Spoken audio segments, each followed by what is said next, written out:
ends in Annie. Like there's a portion of it, he says, الجاهل داء قاتل وشفاؤه أمران بالترتيب متفقان علم أوصاف الله وفعله وكذلك الأسماء للديان والأمر والنهي الذي هو دينه وشفاؤه يوم المعاد الثاني. And what he's basically saying here is ignorance is a deadly disease, and its two cures are those which agree with each other. علم أوصاف الله وفعله, knowledge of Allah and His actions. وجزاؤه يوم المعاد الثاني, and His reward on the second day or the next day, which is exposed to the general texts of Islamic issues. But the problem lies is, okay, you have the text, but do you understand the text? After you understand the text, are you using it in its appropriate manner? And that is exactly where Usul al Fiqh is primary in the development of the student of knowledge. And we're going to understand why. So with that, we will go ahead and start, inshallah ta'ala. What I would like to do, inshallah, is I'm going to try two different ways. The first way is to where I will cover the issue, and then we will go over the text itself, or we'll go line by line, and then I will expound upon where it needs to be expounded upon. Today, what I plan to do is the second method.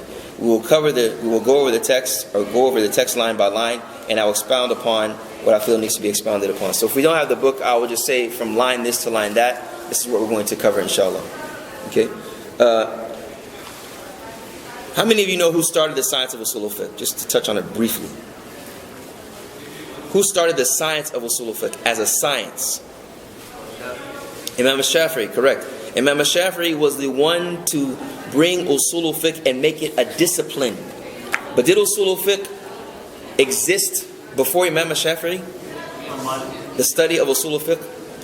Not as a study, but just the... Yes, it did.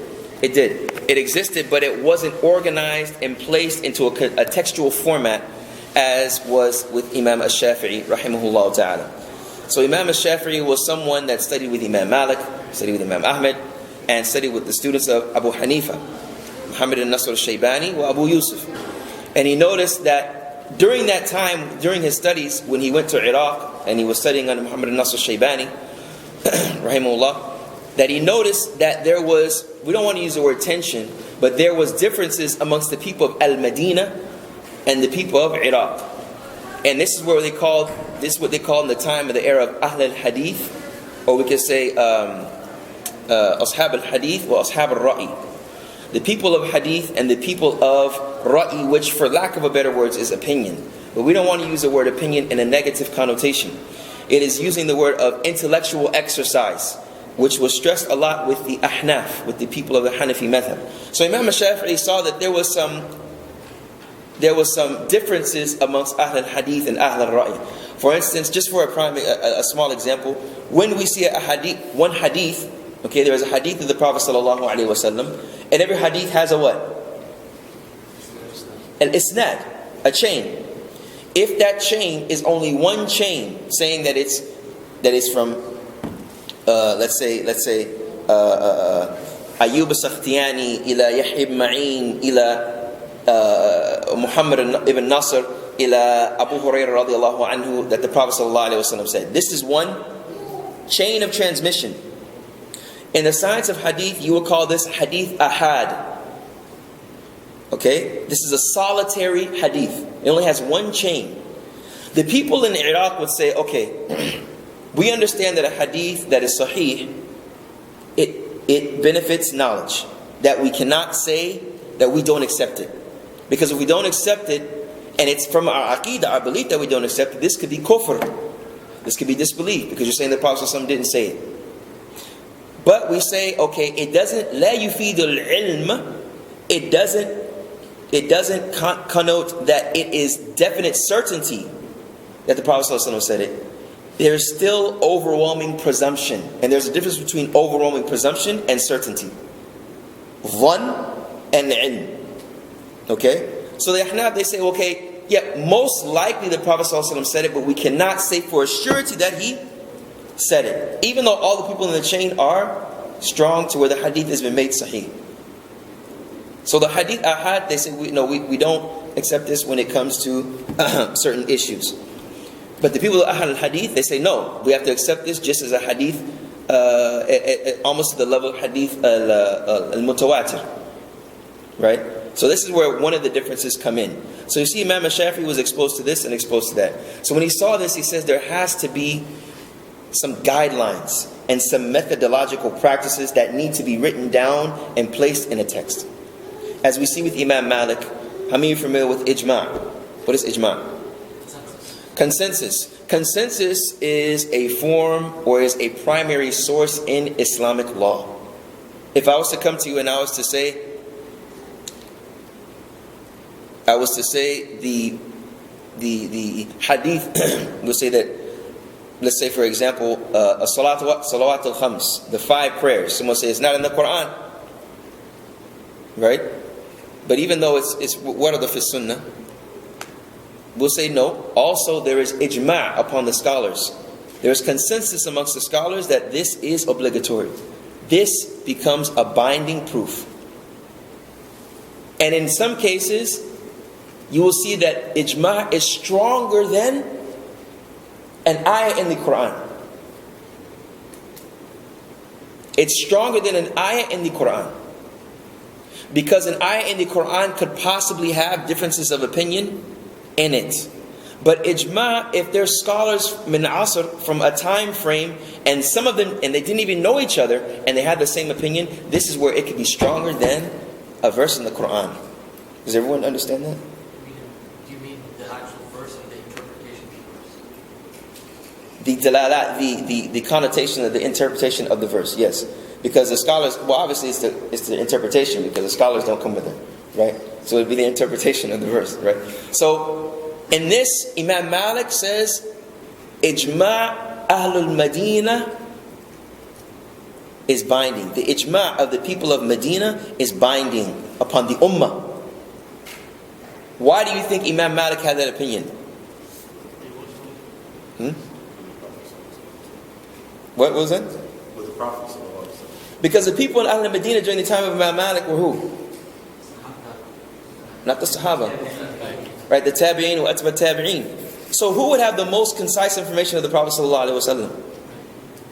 The grandsons, the sons of the Sahaba. Right? The great-grandsons. So if they all had ijma' on an issue, the probability of it being incorrect is minimal or is it minimal? Or is it more? Or is it max? Max is bad English, right? So that probability made him say, okay, well, ijma' al-Medina, it has to be a proof.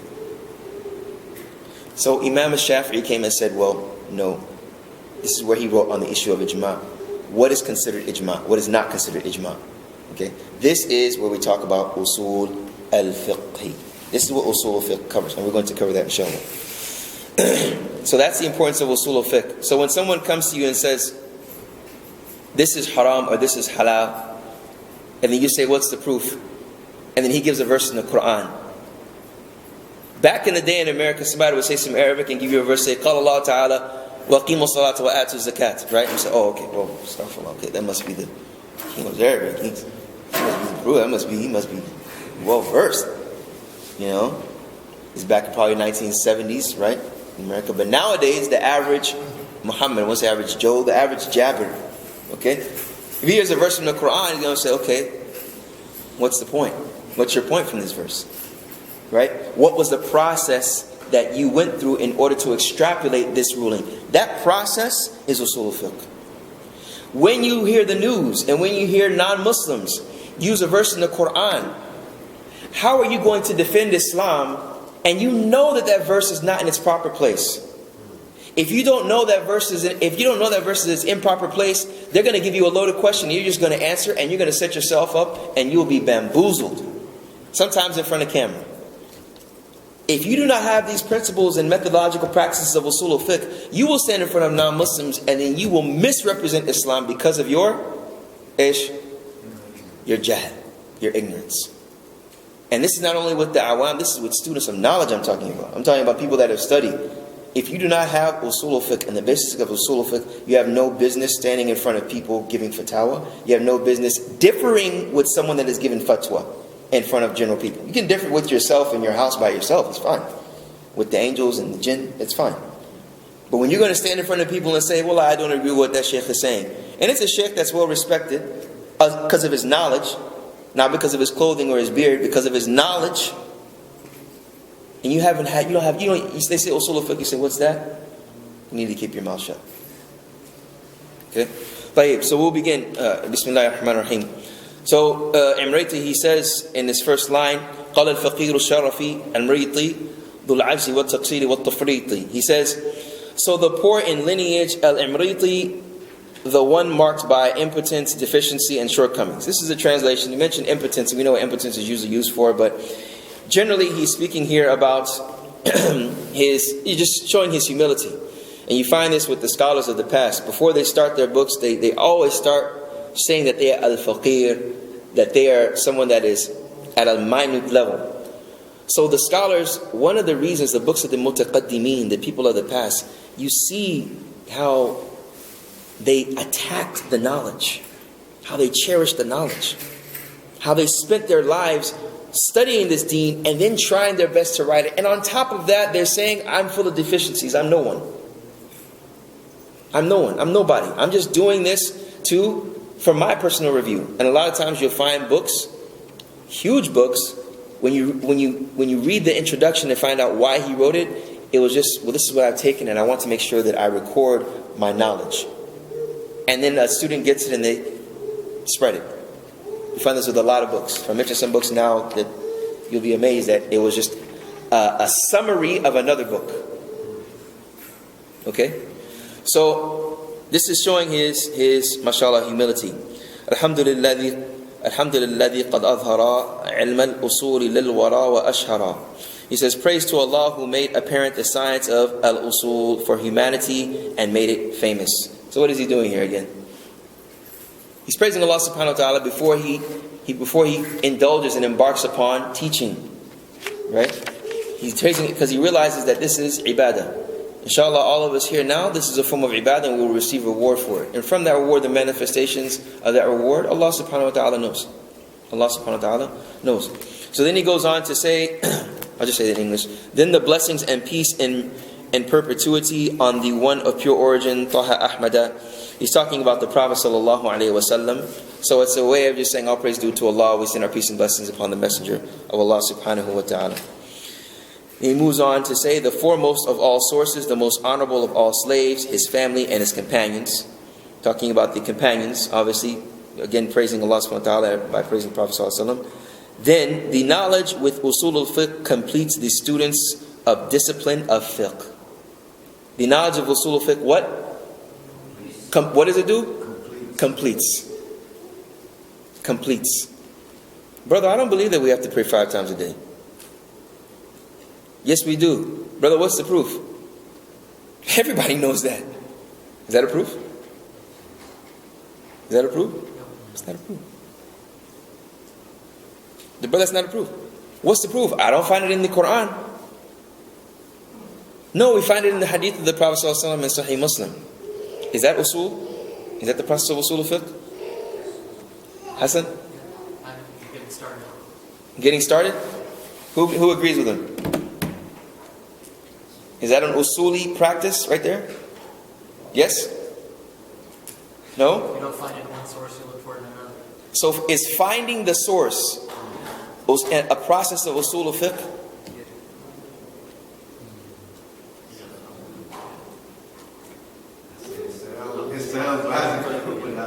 That is not the process of usul al fiqh. You haven't even started.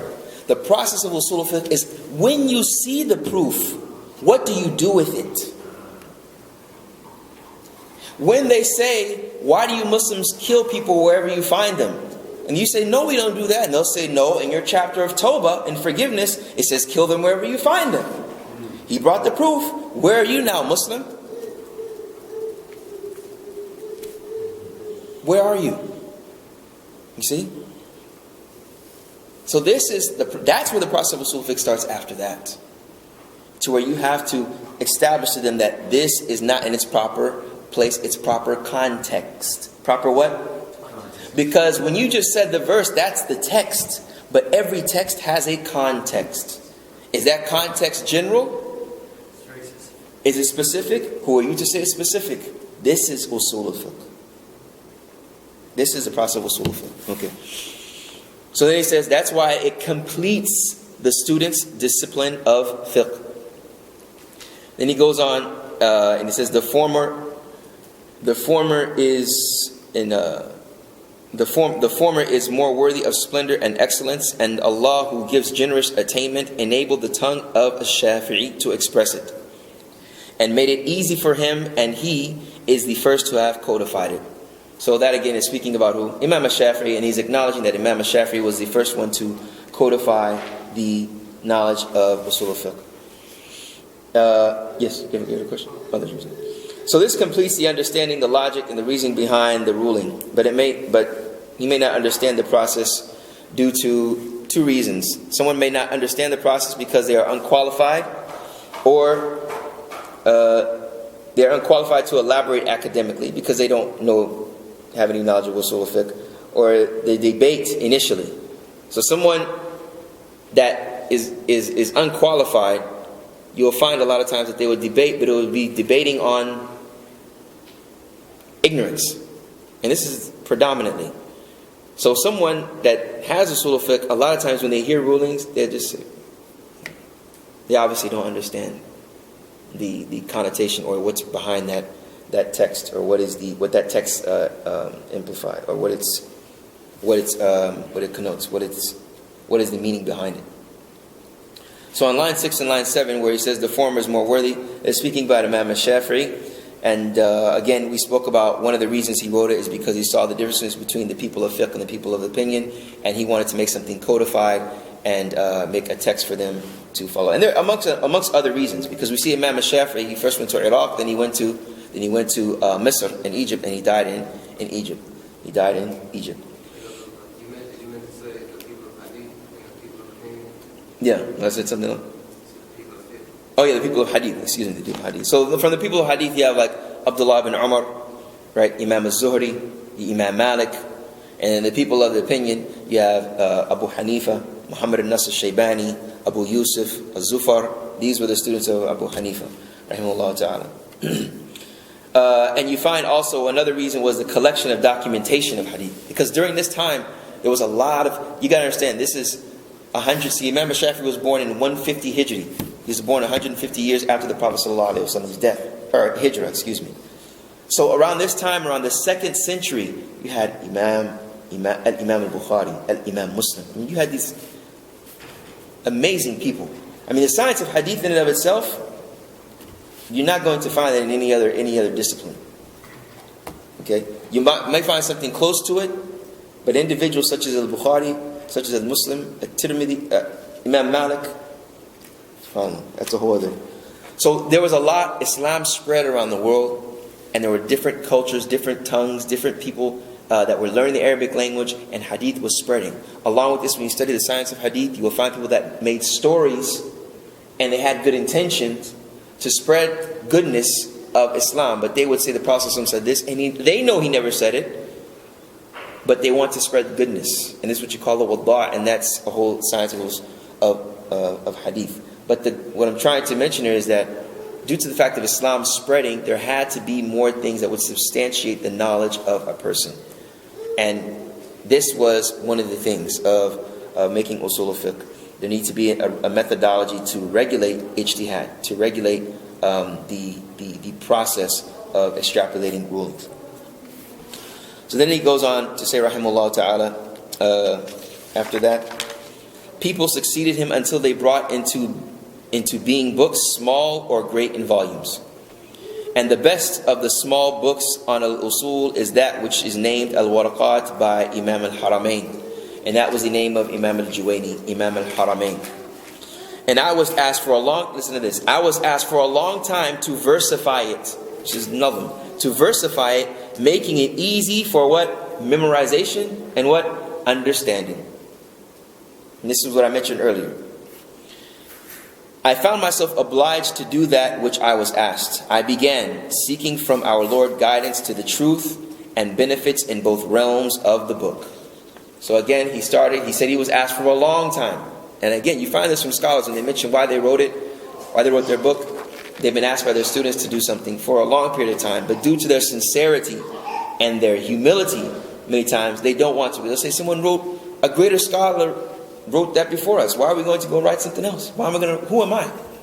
This reminds me of the hadith of the Prophet where someone would ask a companion a question and they would direct it to the next event, right? Out of humility. This is the humility that we see a lot of the scholars practicing. So now we're in chapter 1, where he says, حكى الأصول الفقه لفظا للفن من جزئين قد تركبا. حكى الأصول الفقه لفظا للفن من جزئين قد تركبا. He said, here you have usul al fiqh, an expression serving as a title for a discipline compounded of two parts. Al-awwal usul. Yeah. He says, Al-awwal usul. He says, the first is usul and the second is fiqh, and the two parts are distinct. So where he's speaking about usul basically means asl, which the singular of it is asl, and the plural of it is usul. Okay? And then he mentions the second is fiqh, and the two parts are distinct. He mentions al-asl, the root, serves as a foundation for other than itself. And al-far', the branch, is that which is founded on other than itself. So you have the asl, which is the root, and you have the branch, which branches off of it. So the root, everything is founded upon the root. And everything other than the root is branch. You find it on something else. Okay? And then he says, fiqh is the science of every Sharia ordinance that came through Ijtihad. Fiqh is the science of every Sharia ordinance that came through Ijtihad. So fiqh is the science of an ordinance. So an ordinance is a hukum. Hukum is ordinance. And that's what he says, وَالْفِقْهِ عِلْمُ كُلِّ حُكْمٍ شَرْعِي جَاءَ اجْتِهَادًا دُونَ حُكْمٍ قَطْعِي. So a hukum is an ordinance. That ordinance is either obligatory, recommended, permissible, disliked, or impermissible. Okay? Fiqh is the study of those issues that tie into those ahkam. He's going to give the adhan. Allahu Akbar, Allahu Akbar. Bismillah ar-Rahman ar-Rahim. So we stopped at the Shaykh Hafidhullah Ta'ala saying that fiqh is the science of every Sharia ordinance that came through Ijtihad as opposed to categorical ordinance. What he means here is, again, as I mentioned, he said that fiqh is the science of every Sharia ordinance. What is a Sharia ordinance? A hukum. For example, what? I need to get y'all's names because I usually like to call on people. So we got Muhammad, Shadir, Sadiq, right? He's like, okay, yeah, you're going to call me. What's your name, brother? Unib. Talha? Ilyas. Isa. Abdul Sama. Okay. Harun. Okay. Tayyib. Alright, so he says fiqh is the science of every Sharia ordinance. Sharia ordinance is what? Harun? Give me an example, Hassan. Ruling past something. So, when you make wudu, you need to make lesson over your socks. How you do that? No, that's not Sharia ordinance. How about that? A hukum. What's a hukum? A ruling. A ruling, such as? Between two conflicting opinions. So, someone's like, can I trim my beard if I need to for safety reasons at work? Right. And I work as a fireman. Can I do that? Yeah. So where's the hukum here? You haven't given me. The ruling that that person's given. Such as?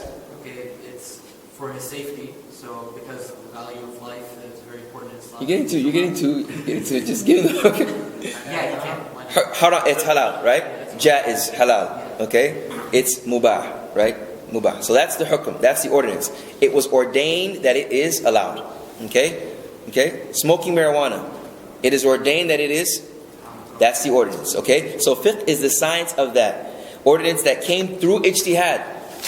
as opposed to categorical ordinance. Came through ijtihad. So it's like the author here holds the opinion that whatever did not come through is not fiqh. Did everyone get that?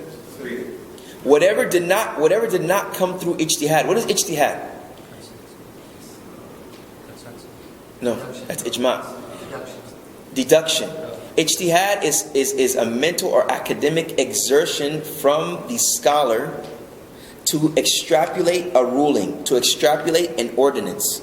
So, when the guy came and said, I'm a fireman, and they said I can't wear my beard, etc., etc., the mujtahid goes and looks at, okay, where's the dalil that says it's obligatory for him to wear it?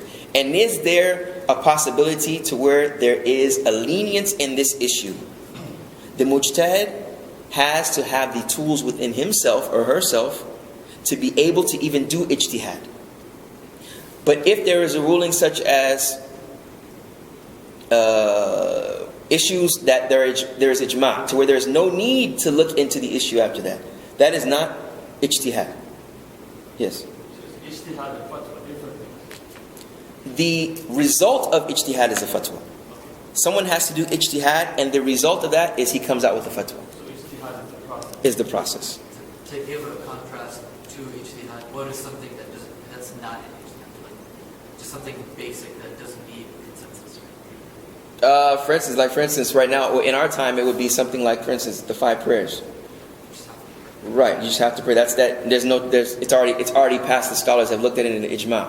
Okay, but if it's in this situation, someone, has a beard and he's a fireman, and they say it's bad for his safety, so on and so forth.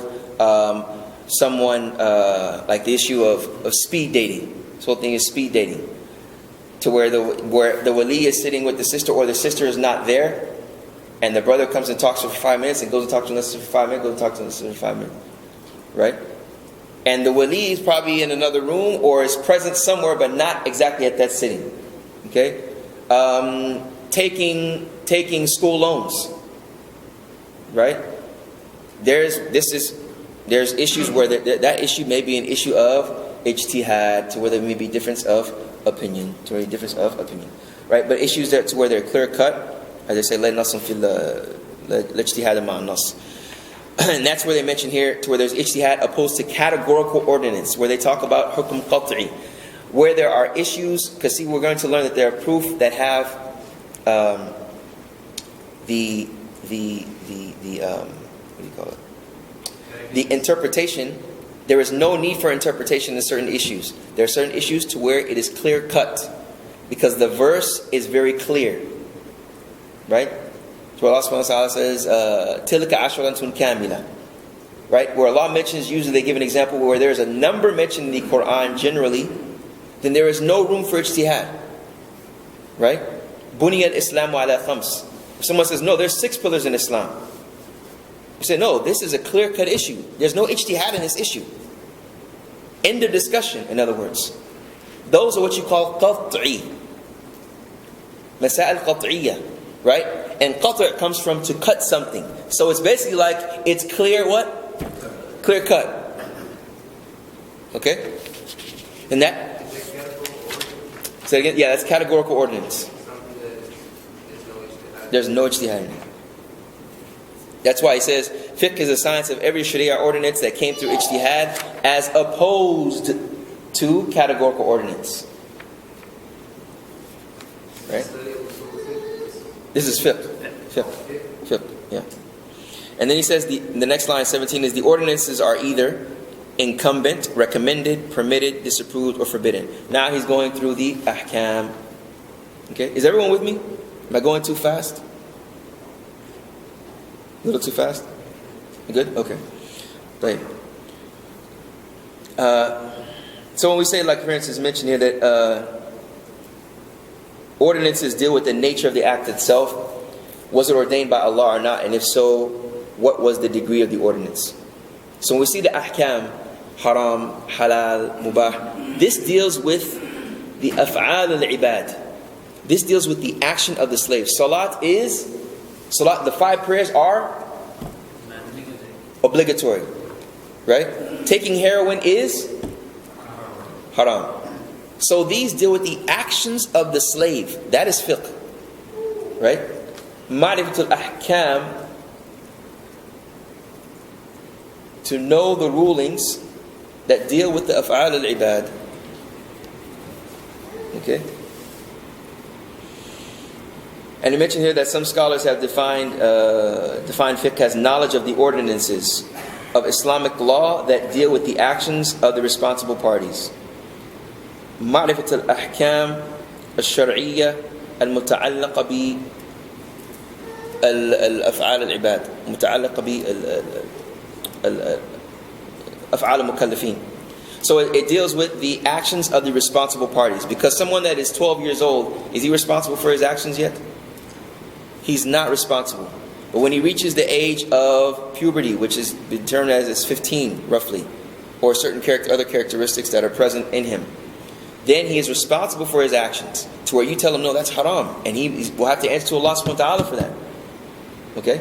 So that is what we're talking about. So that's the example that the scholars give, because you will see here that he enters into other ordinances, which we'll talk about.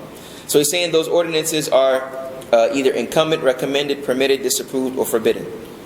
والحكم واجب المندوب والحكم واجب ومندوب وما أبيح والمكروه مع ما حرم. And then he mentions after that, together with that is absolutely sound, or that which is absolutely corrupt, whether it relates to one concluding a contract or performing an act of worship. And then we'll want to touch on this. It's very important. Okay, so we mentioned the 5 ahkam, right? We mentioned what? We mentioned that which is absolutely... We mentioned incumbent, which is wajib. Recommended, which is what? Mandub, or we say mustahab, right? Or permitted, which is mubah. Or disapproved, which is makruh. Or forbidden, which is haram. Those are what the majority of the scholars consider the ahkam at-taklifiyah, the ordinances upon the responsible parties. But the mu'allif here, the author, he adds 2 more. And we're going to see why we're going to touch on it. He adds sahih wal fasid. And sahih is that which is sound, and fasid is that which is corrupt, for lack of better words. Right? So now the question arises, we say, okay, is smoking, what's the hukm on smoking? Is it fasid? No, we don't say it's fasid, we say it's haram. Okay? But these deal with the execution and the implementation of the act. So is your salat sahiha? We already know salat is wajib. But after you perform it, while you perform it, is it sound or not? That's why the scholars say these two categories are not what we call ahkam taklifiyah. These are what we call ahkam wad'iyah. They made another category. These are declaratory laws. Laws of declaration. While you're doing that act, I declare that act is not sound. Because you only prayed 3 rakats, you didn't pray 4 for dhuhr. Even though you fulfilled the wajib. You understand? So one is before the action, the other one is during. Okay? Does everyone understand that? What was the 2 again? Was Sahih and Fasid? Sahih and Fasid, yeah.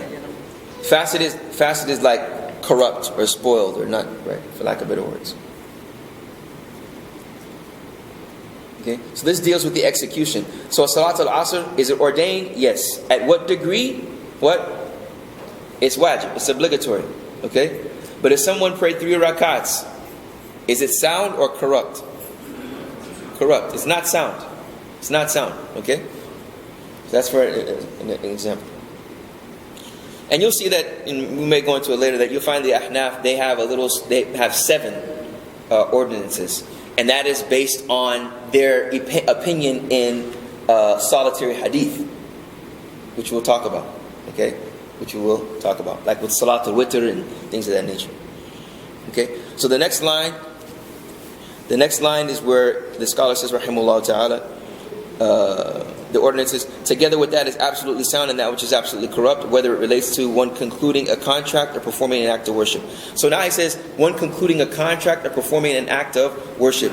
So here he mentions the sahih and the fasid, because that is what mainly deals with the contracts or the acts of worship. And you'll find some of them may differ with this, but they'll say, okay, the sahih is what deals with the execution of an act, as we mentioned, and also what deals with contracts.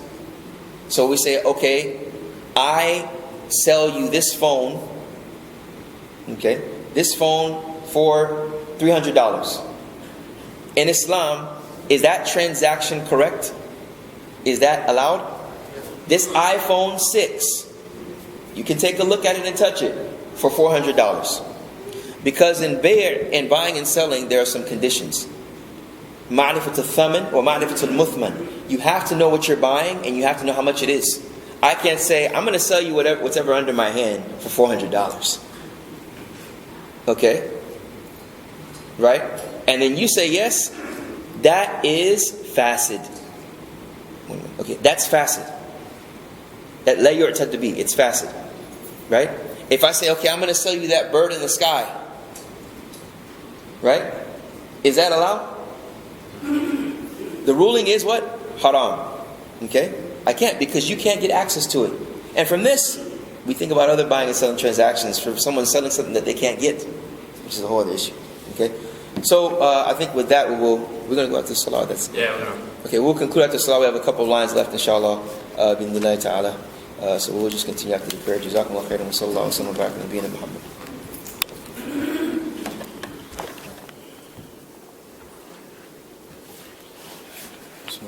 Alhamdulillah Rabbil Alameen.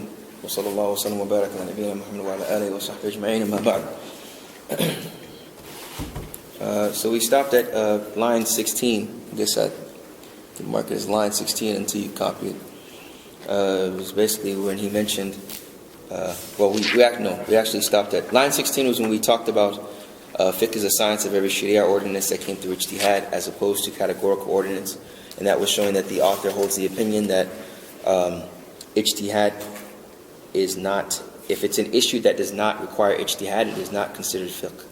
If it's an issue that's required, does require Ijtihad, it is not considered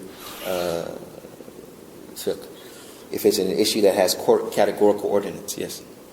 So the author saying that, for example, it's like the 5 pillars of Islam, and just in general context, it's not considered subjects of fiqh. Like I guess. Right. That would be like a Well, not the fact that the 5 pillars of Islam is obligatory, that issue in and of itself is not a fiqh issue. Right? This execution there could be in certain opinions. Right. Certain issues within each pillar. That maybe goes back to the concept of sahih and fasid. Right. Well, no. See, the thing is, concept of sahih and fasid is, okay, let's see. Like, for instance, in fasting, okay, in fasting in Ramadan, do you have to make the intention at the beginning of Ramadan for all 30 days and you're fine? Or do you have to make the intention every single day at night before you wake up in the morning? This is where there's issues in Ijtihad, right? Some say, no, it's okay to make the intention for all 30 days at the beginning of the month. Because the Prophet ﷺ mentioned, "Man lam yubayit as-sawm fala siyama lah." Whoever doesn't make tabyit, make that intention at the night time before the next day, then there's no fasting for him. But then the issue is, okay, are there other hadiths? So that's an issue of ijtihad, right? Within the issue of fasting. But we all agree that fasting is wajib, right? If someone is fasting, while they're fasting, they have intercourse. That is where you talk about sahih and fasid. Because sahih and fasid, that's what we're going to cover. Sahih is where it has if all of the conditions are met, and all the conditions and prohibitions are met. If all the conditions for that action are met, and all of the prohibitions that an action contains are met, then it's sahih. Right? And it's not fasid. But if a condition is lost, or a prohibition is met, then it is considered fasid. Right?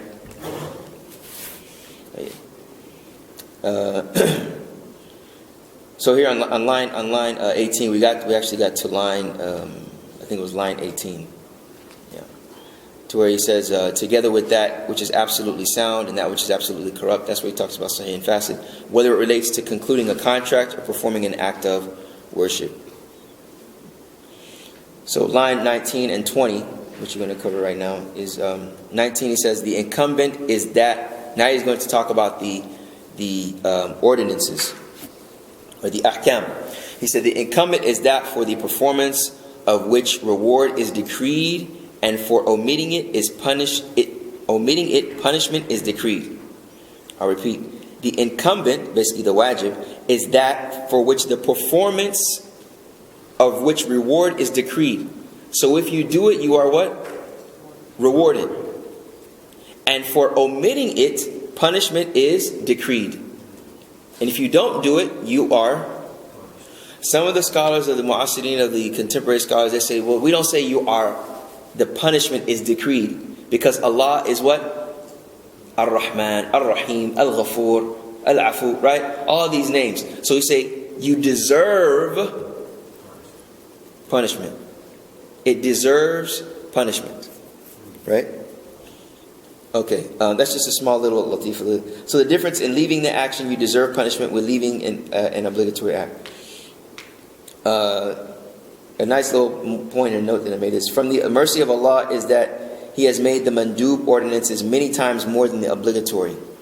So you'll find the actions which are mustahab, which are recommended, are many more than the obligatory acts. So if you just think about that in itself, Allah is giving you so many opportunities to what? To be a good person, basically. So many. To where someone says, there's so many rules in Islam. Everything. Well, Allah is giving you so many opportunities. The wajibat are much less than the mustahabbat. Right? To where sometimes the mustahabbat, if you neglect the wajib, inshallah by Allah's mercy, will make up for. Kind of like, I remember I was at work one time. This guy said, man, y'all have to fast 30 days. You don't have any rollover fast? Like you roll over later in the year, just roll over on it, So, inshallah, the mustahab, inshallah, with Allah's mercy, if one leaves off a wajib by accident and doesn't leave off the wajib with arrogance, inshallah, He will forgive that individual and reward them with a lot of the mustahabbat that they have performed. So for line 20, he says the recommended is that for the performance. He defines the recommended act, and he just mentions here the recommended is that for the performance of which reward is decreed. Okay, like the wajib, and for omitting which no punishment is decreed. Right? You say that again, sorry. Right. If you do it, you're rewarded. If you don't do it, you're not punished. In other words, academic writings sometimes they go a little too. Right? If you do it, you're rewarded. If you don't do it, you're not punished. For example, Sunnat al-Isha. After you pray the Isha, you pray 2 rakats. That's mustahab. That's mandub. If you don't do it, you're not punished. If you say what? Hey man, come on, offer the sunnah prayer. You say, man, I don't want to. Right? Is that okay? What's the ordinance on that? Let's apply it now. What's the ordinance on that? If someone said, Akhi, you going to pray sunnah? You said, no, I'm not going to pray sunnah. You just don't want to. You just don't want to. There's no punishment. What's the ordinance on that? What's the hukum? Huh? What's the hukum? It's not a... That it's okay to... Mubah. It's okay. Right? If someone says, I don't believe that we have to. That's what? That's a different story. It's just denying the sunnah. Okay, and that's what? What's the ordinance on that? Huh? Begins with an H and ends with an M. When you said it, I don't believe that we have to. Yeah, I don't believe that we have to. Means that it's a belief now. It's a part of your creedal makeup that we have to. That's totally different. Just like if a woman says, okay, and this is common. Well, I just don't want to wear the hijab. I just don't want to. Right? Okay? Just don't want to. The next question is, do you believe that it's obligatory or not? I just don't want to, and I don't believe that I have to. Night and day. Night and day. Right? Night and day. That's very important. And this is why one of the thamarat, or one of the fruits of understanding the ordinances. To where when you deal with people, you know how to have rahmah and mercy upon them. You know how to look into what they're saying. All of this is in Usul al Fiqh. All of this is in Usul al Fiqh. When you deal with someone and they say a word, you stop them and ask, okay, what is the meaning? What do you know what you just said? What do you mean by what you just said? And then you stop them and ask, they won't even be able to define it. How many times have you talked to someone and they say, you ask them, okay, what is Islam? You don't like it so much. Define to me Islam. How many times when they define Islam, it is not the definition of Islam? Come on. Majority of the time. Majority of the time. So when you study Usul al Fiqh, you're going to get into the Dalalat al-Alfaz and what these statements, the meanings behind statements, etc. Okay, so line number 21 is, and there is no reward for punishment for performing the omitted or the permitted. And that is basically the mubah. The permitted acts are those which have no specific ordinance. So the acts that have no specific ordinance. Right? Smoking is halal. Smoking is okay. Allah didn't mention smoking. Allah didn't mention marijuana in the Quran. So it's mubah. Right? When I embraced Islam, brother said, look, all I know about marijuana is that Allah said, everything on this earth is for you to indulge upon. That's in the Quran, brother. And marijuana is used as a medicine. So why can't I light one up? He came with a verse. Okay? So this is where Usul al Fiqh is important. Right? But not, that's where analogy is a proof. And that you go off another hadith, which we will talk about. Yes. So the mubah is where there's no specific proof mentioned. He mentioned that the example, the time of prayer is about to go out and you have to make wudu. The only water present is water that is being sold. Oh, there's an important issue of mubah. Mubah can turn into something that is wajib. It can turn into something that is haram. If it is a means, if it in and of itself is the only means to approach wajib, then it becomes wajib. Example, you're traveling. The time for Maghrib prayer is 8:06. It is 8:03, and you had to stop in front of a store in front of the desert. The only water present is the water in the store that's being sold for $1. The bathroom is out of order. What's the ruling? What's the ordinance? What's the hukm? Those are all synonymous. What's the hukm on buying this water? It's wajib. Buying water in and of itself, the action of buying water, is it wajib? What's the ordinance of that? It's mubah. But in this situation, this is so important, brothers and sisters. The context is so important, especially in America. You have to understand the context of the text. The context, in this context, it's wajib. In this context, it's wajib. Right? If I walk in the store and the brother says, yeah, but there's going to be slight interest on the rate on there. He's kind of here and there. Oh, it's Maghrib time. Right? In this situation, what would it be? Would it be wajib? It's still wajib. Interest is forbidden. Okay. Throws it back into mubah. You find in the desert, you find only Jack Daniels in the desert. And it's been about 18, 19 hours. You don't know if you're going to find anything else. Drinking that Jack Daniels, what's the ruling on that? You're still going to get dehydrated. But necessity overrides You're still going to get dehydrated. But you get hydrated to a degree to where you can keep going. It's wajib. Preservation of life. It's wajib. And this is a branch of Usul al Fiqh, and we're going to get into it. It's actually what you call qawaid fiqhiyya, which are fiqh maxims. and also generally maqasid al-Sharia, which is Islamic objectives. Okay? And all of this, the mujtahid understands all of this. It ties together. Usul al Fiqh is the process. Usul al Fiqh is the cause of the ruling. Qawaid al-Fiqhiyya, the fiqh maxims, are the effects, are the results of those rulings. And maqasid al-Sharia is the objectives of all of these. Once you understand that, you will understand fatwa.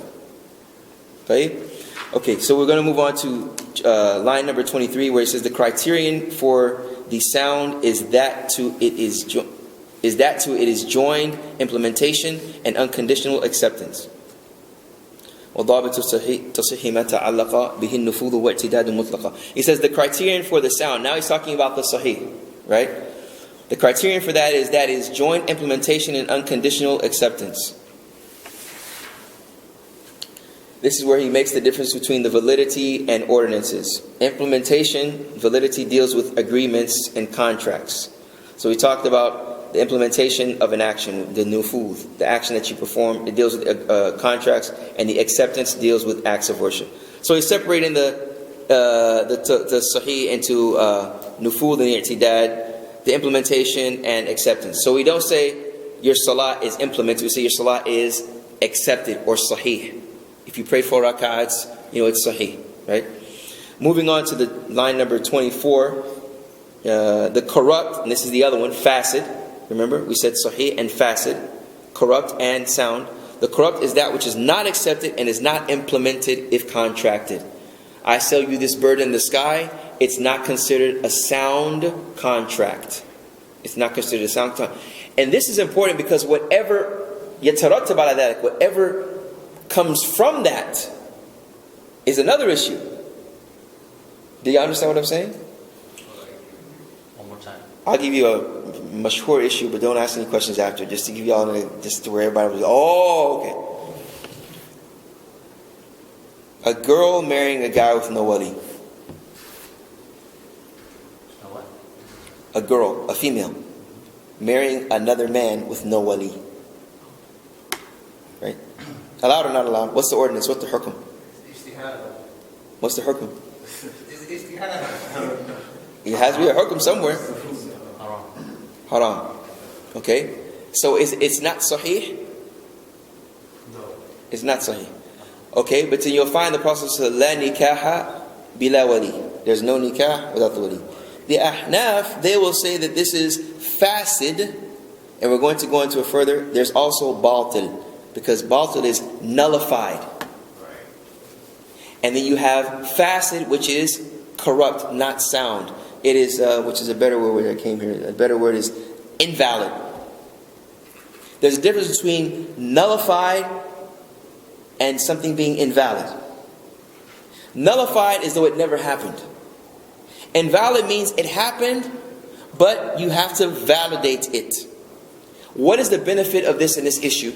If the brother marries his sister with no wali, he has to what? Divorce her.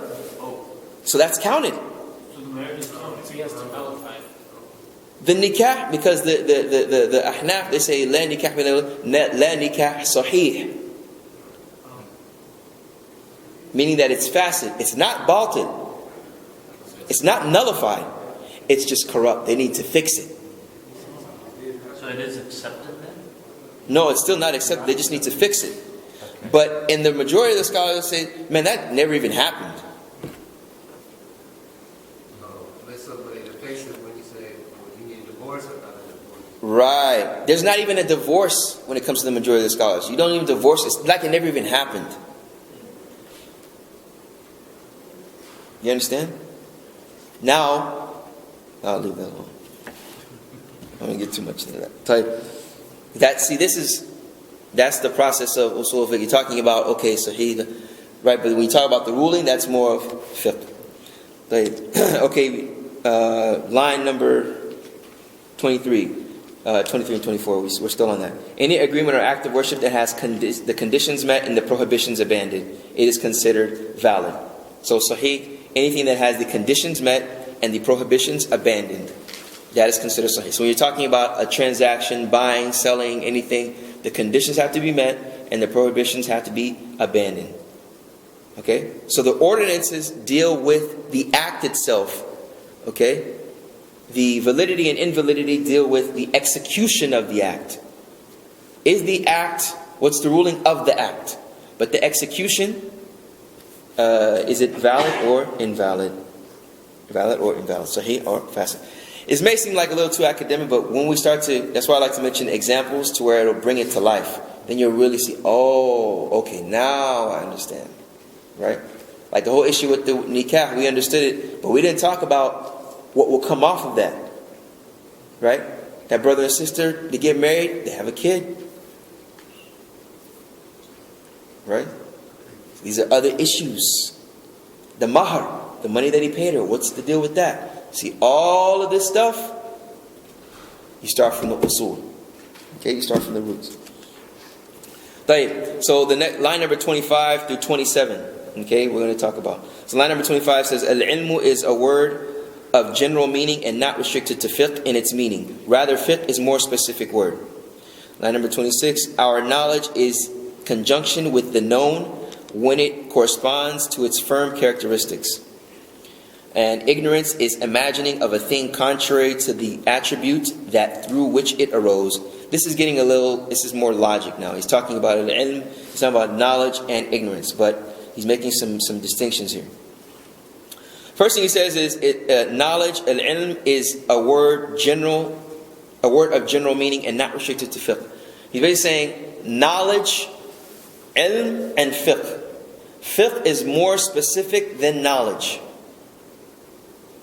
Islamic law is more specific than knowledge. It's a subset, exactly. Because in knowledge you have medicine, you have cosmetology, you have everything. That's all types of knowledge of disciplines. One of those disciplines is fiqh. Okay? Even in Islamic science you have fiqh, you have hadith, you have inheritance, right? Different times of, well, it's in fiqh, but you have different types of sciences or disciplines. Okay? Then he says, and our knowledge is conjunction with the known. Now he's getting really into, he says, وَعِلْمُنَا مَعْرِفَةُ الْمَعْلُومِ انطَابَقَتْ لِوَصْفِهِ الْمَحْتُومِ. Here he's talking about the reality of knowledge. Okay? You're really going to have to bear with me here. You're going to really exercise your brain at 9:30 at night. No problem. Okay. Knowledge is mentioned, as he mentioned the definition here, انطابقت لوصفه المحتوم, if it corresponds to its firm characteristics. So basically, the correspondence of an understanding of something to the reality. That is knowledge. If what you understand corresponds to the reality of that thing, that's considered ilm. Okay? And I'm going to give another definition because we're going to branch off of this definition and it's going to make everything that we mentioned after it much more clear. Awareness of a thing to the degree of certainty. Ma'rifatu shay ma'rifatan jazimatan. Okay? One more time, awareness of the thing. Ma'rifatu shay. No, I'm just kidding. Awareness of a thing to the degree of certainty. And the word ilm, some of the scholars, I think it was al-Ghazali. There are some words in mantiq and logic, they call it a definition, they call it had. Had is like something that is sharp. To where the definition of what you give is jami'an mani'an. It is comprehensive and doesn't leave out any misunderstanding. Is everyone with me? But the word ilm, the word knowledge, is so vast, you cannot really give a firm definition for it. That's why even in English you can say awareness, understanding, eruditation, right? All of these define knowledge from a certain aspect. Like the word mahabba. Like Ibn al-Qayyim, he mentions that there's really no, he gave so many definitions of it, but at the end of the day he said there's really no definition for the love. I mean, you think about it. SubhanAllah. So, here he mentions that other scholars, they mention that awareness of a thing upon it with certainty. And the word he gives here, he says, وَعِلْمُنَا مَعْرِفَةَ الْمَعْلُومِ.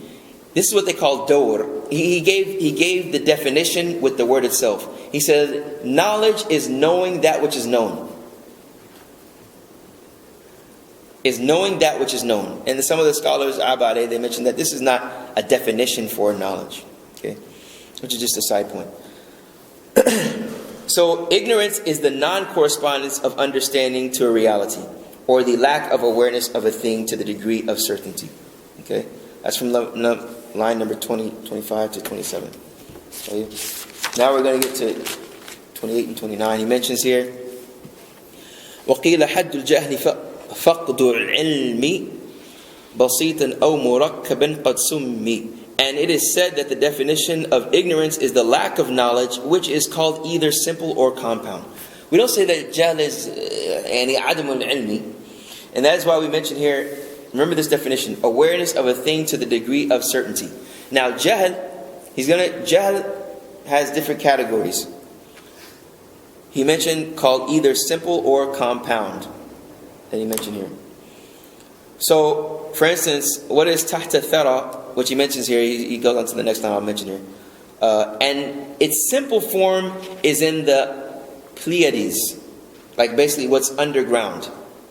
Okay? And its compound form is in everything that you give a mental form to.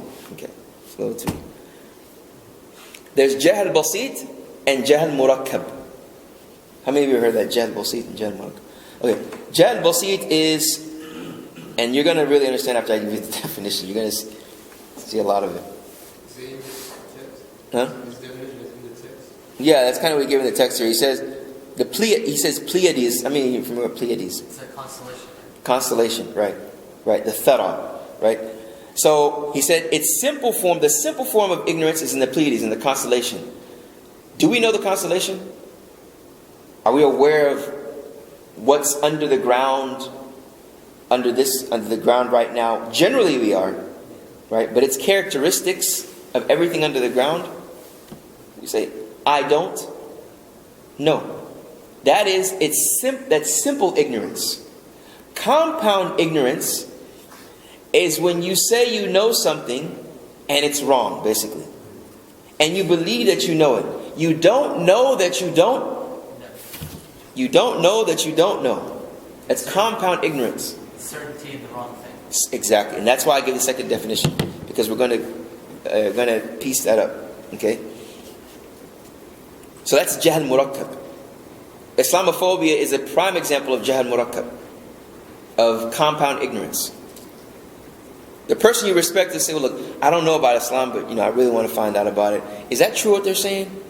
You respect that. That's simple ignorance. The one that comes and says, y'all Muslims are this, y'all Muslims are that, that's compound ignorance. And that's when you tell them, look, you're speaking off of ignorance. You don't even know that you don't know. That's bad. You don't know that you don't know. That's terrible, actually. Right? So, that person is given a mental exercise to go through that process to have compound ignorance. Right? So, when we talked about the awareness of a thing due to the degree of certainty, this simple and compound is the lack of awareness of a thing to the degree of certainty. That's the second category, right? Has everyone got me? Okay. The next line we're gonna almost finish here. He mentions, and the first, which is involuntary. Now he's going to talk about knowledge. He just mentioned ignorance. Now he's going to talk about knowledge. And knowledge is attained either involuntary or through deliberate acquisition. Right? Involuntary, like common sense, or through deliberate acquisition. That one exerts their knowledge. They research, they ask, they contemplate. And the first, involuntary knowledge, is obtained through the five senses: smelling, tasting, touching, hearing, seeing. Bil-hawas al-khams. Okay? Fire is hot. That's knowledge. I know that because I've approached that through my senses. Okay? For example. And the second, deliberate acquisition, is that which is dependent on deduction, which you have to maybe do research, you have to ask. Okay, this is the other type of knowledge. The first one they call ilmun dururi, and the other one is ilmun muktasab. What was it dependent on again? deduction, study, asking. It's not common sense. It's not something that you can just get bil fard. So would you say that compound ignorance, just the same way as you have to work towards real knowledge, you have to work towards compound ignorance? Like there's some matter of work involved? Yes, that's why I said, yeah, the awareness of a thing, the lack of awareness of a thing to the degree of certainty. To reach that degree of certainty, you had to, whether it's being around your parents, and you've learned from them, and you contemplated on what they said, and you say, yeah, every Muslim is this. You went through a process to get to that jahl murakkab, right? Sometimes it doesn't necessitate that, but that process could be following someone like the mushrikun of the Prophet ﷺ. You know, a lot of them spoke, and they said that he was this, he was that, right? Yes. The concept of, you said, compound ignorance, is that haram for the Muslim? Knowledge. Like what I spoke about earlier, somebody speaking on behalf of Allah, on behalf of the deen, and they haven't went through the proper process of... Or just not doing things with knowledge. Period, yeah. Yeah. Well, that's different. Doing things without knowledge... Well, yeah, if you're doing that thing and you claim what you're doing is right, that's where it's compound knowledge. But if someone is doing something and like, man, I don't know what I'm doing, man. I don't know what I'm doing. Teach me. That's simple. Does everyone understand the difference? Right. Right. Okay. Where do we leave it? Yeah. And the first, give as a definition of the line number 33. Give as a definition of deduction that which is brought to you as a proof and as a guide to that which is sought. Deduction has to be done by a qualified individual, which is the process. Deduction is a process of requesting, to searching for proof, right? So to deduce something, you have to have the proper tools in doing that, right? So when someone says, what is the point, after you show them the verse and the example, the deduction process is where that comes into, that's where that deduction process comes into play. Line number 34, supposition. Now, remember, let me just explain. Remember when I said awareness of a thing to the degree of certainty? That's what is considered knowledge. So we said the lack of awareness is ignorance. Okay? So someone would be certain of their ignorance and they don't even know it. That's the compound ignorance. Someone that's aware, they're certain of their lack of awareness is simple ignorance. Okay. Now we said awareness of a reality to the degree of certainty. Okay. Now he's going to talk about the issue of certainty. You're aware of a thing, but you're not what? Certain. You're not certain. Now that can have 3 levels, and he's going to talk about it here. He mentions, rahimahullah ta'ala, supposition is an individual regarding possible 2 things, one of them more likely than the other. This is what we call dhann. Supposition, huh? No. No. Overwhelming presumption. Right? To presume something. 51 to 100%, I think this. Yeah, you're more confident about that.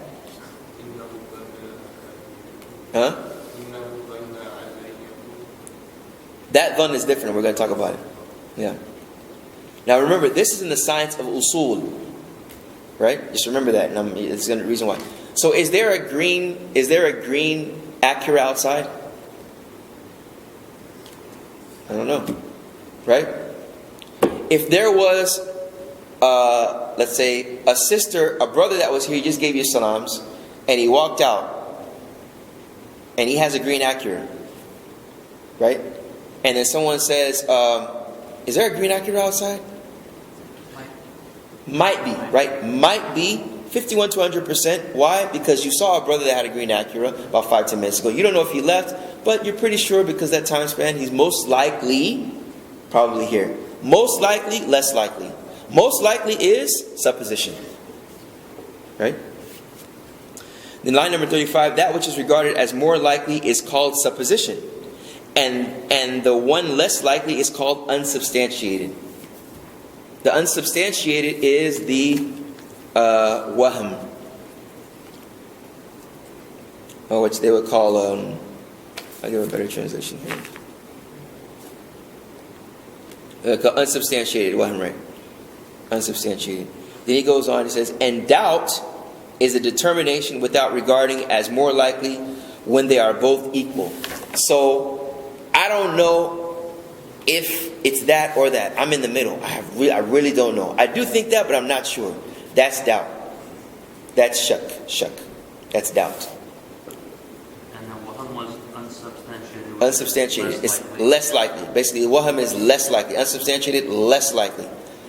Supposition is more likely, and doubt is either one. It's like really in the middle. Now, this definition is with the usuliyin, with the scholars of usul. When we come to fiqh, they don't make this categorization. They just say knowledge. They just say ilm and shak. Like the Prophet ﷺ said, he said, don't leave from the salah unless you hear something or smell something. If you're not sure if you passed, guess. Right? So either you know or you don't know. Okay? Either it's more likely or less likely. Right? And that's why the scholars, when you go into fiqh maxims, they say, what do they say? لا يزول يقين لا يزول بالشك. Certainty is not negated by doubt. So how do you build off of that? Okay, you're sitting at this lesson, and you prayed. After you prayed, you sat down at the lesson. Okay, then the adhan of Isha comes in. You say to yourself, do I have wudu? You don't know. Right, you work off of what you're certain about. Right? So in the fuqaha, that's where it comes into some certainty.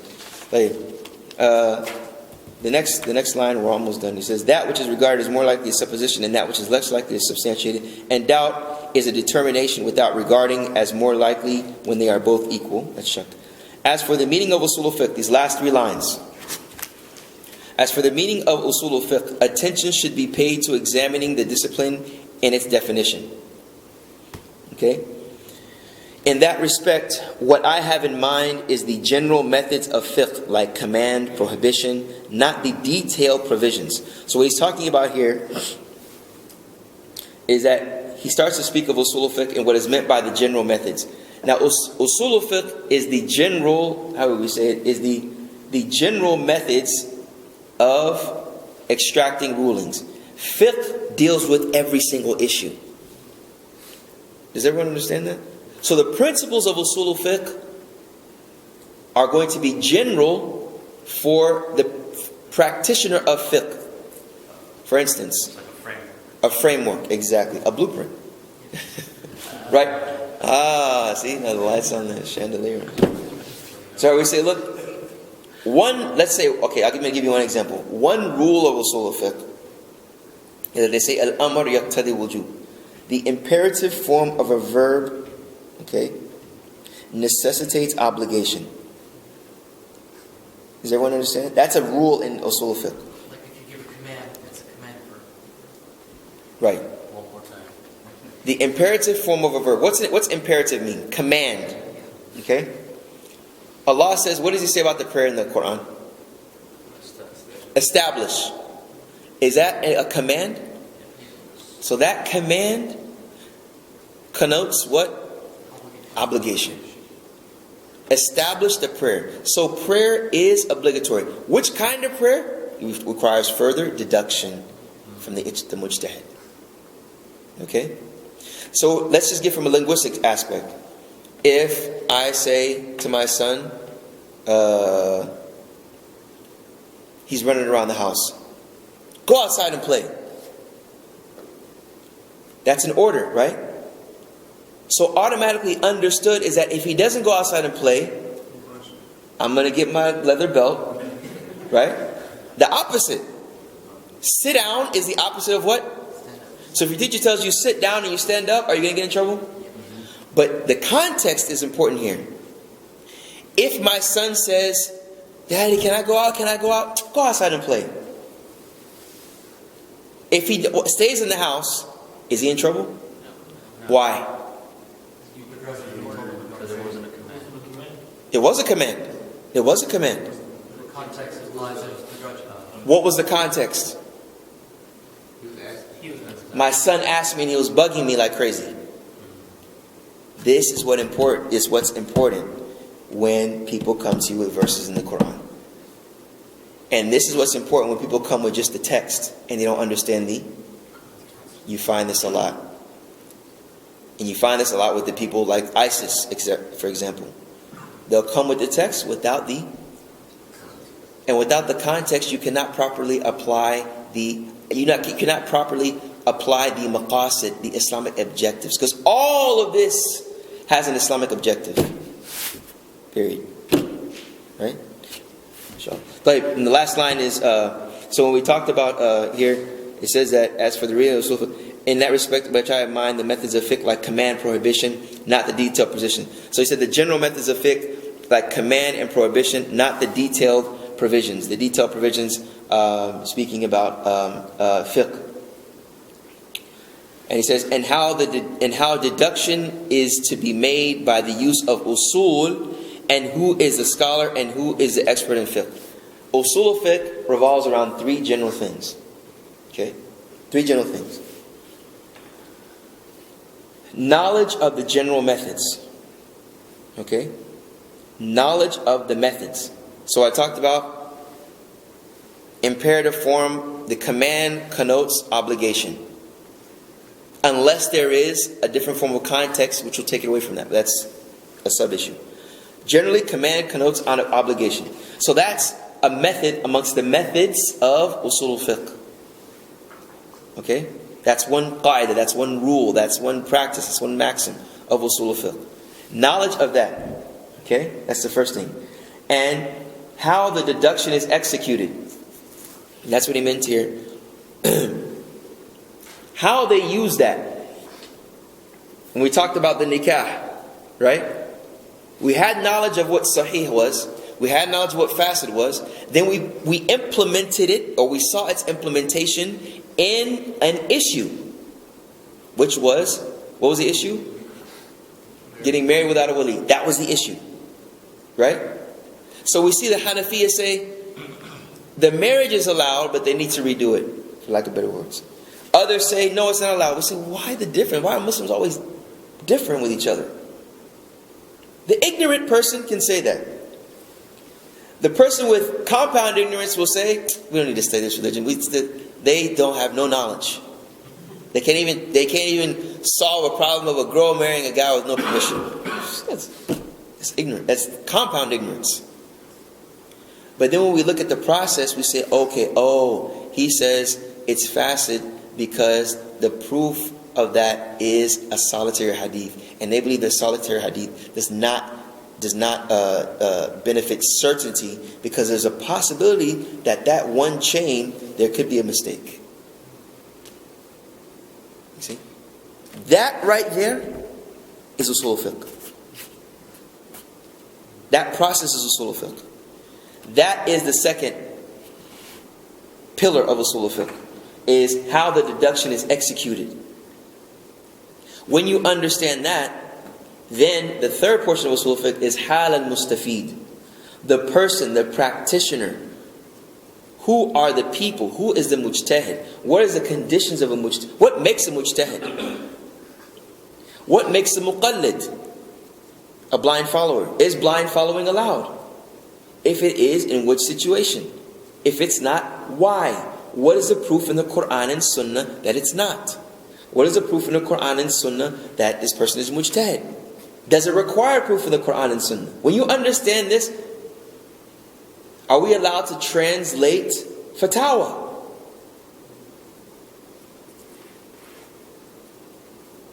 Think about it. If there's a fatwa, is that fatwa specific for that? Prime example. How many of you know Sheikh bin Baz? How many of you know people that hate Sheikh bin Baz? What's the main reason that people hate Sheikh bin Baz, rahimahullah ta'ala? One fatwa that he made that people just like, he doesn't understand Islam. TV, Even, I'll give you an example, cars.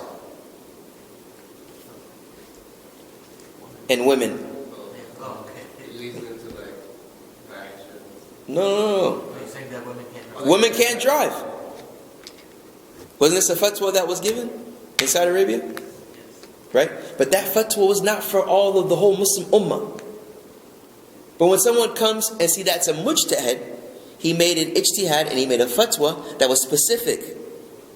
But the person that translated, Allah knows best, did they understand that principle of usul, that ijtihad was specific to his people and to his urf, to his culture, which it may have been more beneficial for them.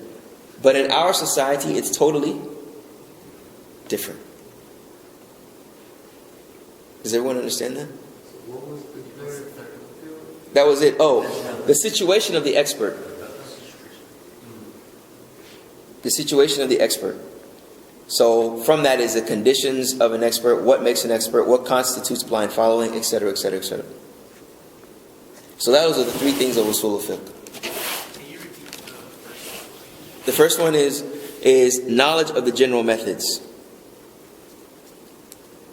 then the second one is the deductions that are made. How the deductions are executed. كيفية الاستدلال منها وحال المستفيد. The process, understanding the process, and then the person actually doing the process, speaking about them. So based on this, if you tell somebody you're not printing right, or you're not printing this based on what my parents told me, or this guy told me, it's part of judgment. It's part of. It's part of ignorance. That somebody else told me I did not do my deduction, but let's say my imam told me and you're supposed to, this time I did not do my deduction. And then I go out and tell everyone, it's like, you're getting wrong because you have your hand tied up. Yes.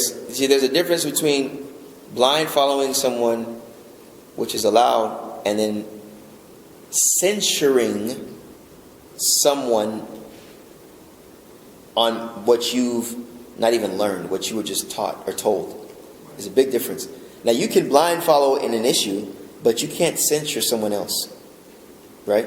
Personal, it's not ignorance, but if I spread it, Yes, that's where it's a problem. You're opposing. That's where it's a problem. Because if you're going to spread it, you have to spread it based on burhan, on knowledge. Right? Just like a woman that uncovers her face and a woman that covers her face. Right? This one cannot censure the other. In America. Now, some scholars will say if you go in their country, and that's what's predominantly practiced, then you should practice what's in their country. Because it can cause contention. And a general principle or objective of the Sharia is what? Calm. Right, harmony. We don't want contention amongst the Muslim Ummah in general. Right? So, this is where, again, the Mujtahid looks at all of this. Mujtahid looks at all of this and puts this all into consideration. It's not just the proof and that's it, brother. No. It's the proof, the context. Okay, after you look at the context, does it fulfill ultimately the Islamic objective? But he stays in line with the spirit of the text. That's the most important. You don't go outside the spirit of the text. Because you'll find some people nowadays from the Muhasirin, they'll say, we don't need to go through the proofs. We just look at the maqasid. We look at an issue and we just look at the maqsad. Does it fulfill the Islamic objective or not? If it does, khalas, we do it. The dalil says different. Okay, there's difference of opinion. So we follow we just go with the... No. You stay in line with the text. طيب. جزاكم الله خيرا وصلى الله وسلم وبارك على نبينا محمد وعلى آله وصحبه أجمعين. جزاكم الله. Sorry? 39. So we're going to go to... So when you print it out, we should be on chapter number 2.